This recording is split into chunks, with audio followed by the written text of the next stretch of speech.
Wabarakatuh. Perkenalkan, nama saya Tiara Lina Dariska, saya dari Universitas Negeri Padang, jurusan Administrasi Pendidikan. Di sini saya akan menjelaskan tentang kepemimpinan. Dalam konsep kepemimpinan atau leadership, ada satu ungkapan yang mengatakan bahwa pemimpin itu dilahirkan pada saat yang diyakinkan bahwa menjadi pemimpin itu ditakdirkan atau dilahirkan. Memang akan menjadi pemimpin. Ungkapan ini pada akhirnya akan punya peluang negatif dari konsep pemikiran siapapun.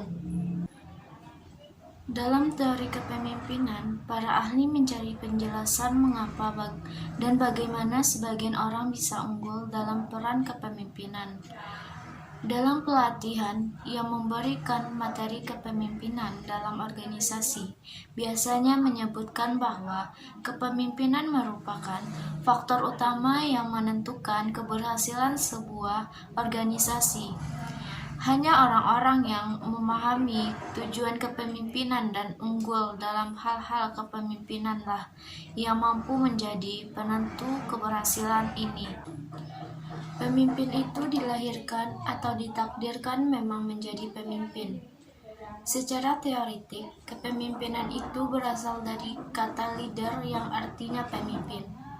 Pemimpin adalah seseorang yang mempunyai kekuasaan untuk mempengaruhi orang lain.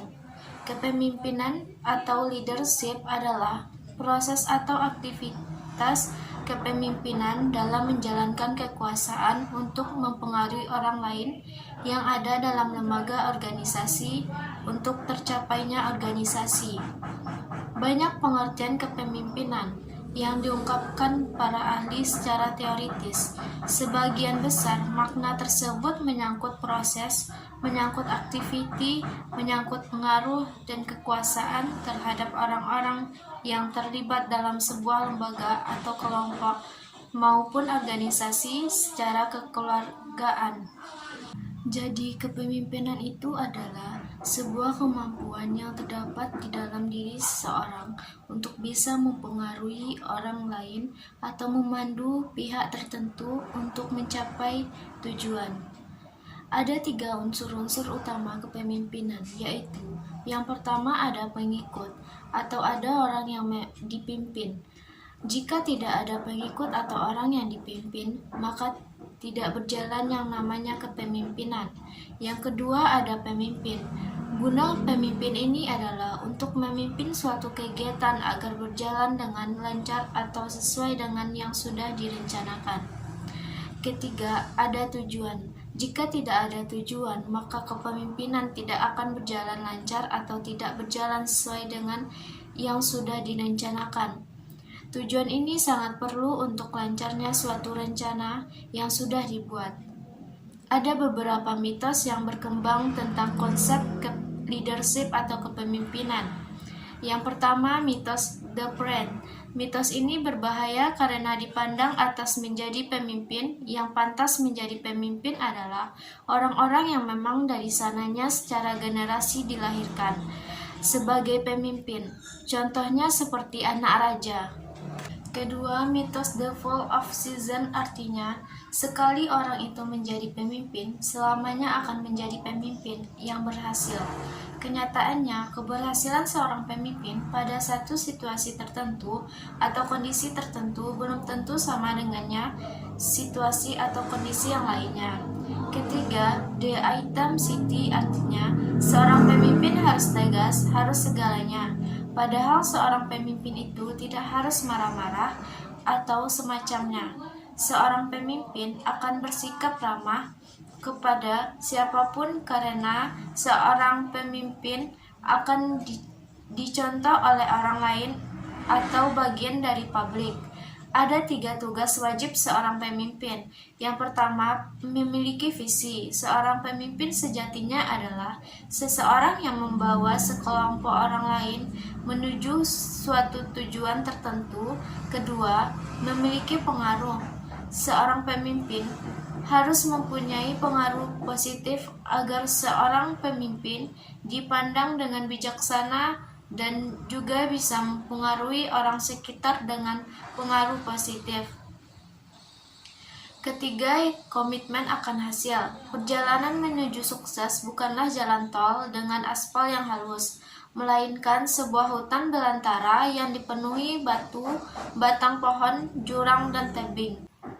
Kebanyakan orang berpikir kalau seorang pemimpin itu memang dari lahir atau sudah ditakdirkan. Padahal seorang pemimpin itu sudah ditentukan karena seorang pemimpin harus mempunyai jiwa yang bijaksana untuk membangun sebuah tujuan agar berjalannya suatu organisasi. Kita juga dapat mengenali tanda-tanda kepemimpinan yang efektif. Misalnya, Anda melihat seorang pemimpin dapat memimpin timnya di waktu-waktu yang tepat karena memimpin sesungguhnya tidak harus dilakukan setiap saat. Lalu mungkin Anda juga melihat seorang pemimpin yang pandai sekali memotivasi timnya untuk mencapai tujuan bersama, daripada hanya pandai menetapkan target dan menekan anak buahnya demi mencapai tujuan itu. Leadership Development Program adalah salah satu langkah yang dapat Anda ambil untuk mengembangkan kemampuan kepemimpinan yang efektif ini. Dalam program seperti ini, tidak saja Anda mendapat materi kepemimpinan yang efektif dan materi kepemimpinan dalam organisasi, tetapi juga menumbuhkan leadership atau kepemimpinan itu sendiri. Jadi kesimpulan dari pembahasan yang telah saya sampaikan itu, pemimpin pada hakikatnya adalah seseorang yang mempunyai kemampuan untuk mempengaruhi perilaku orang lain di dalam kerjanya dengan menggunakan kekuasaan.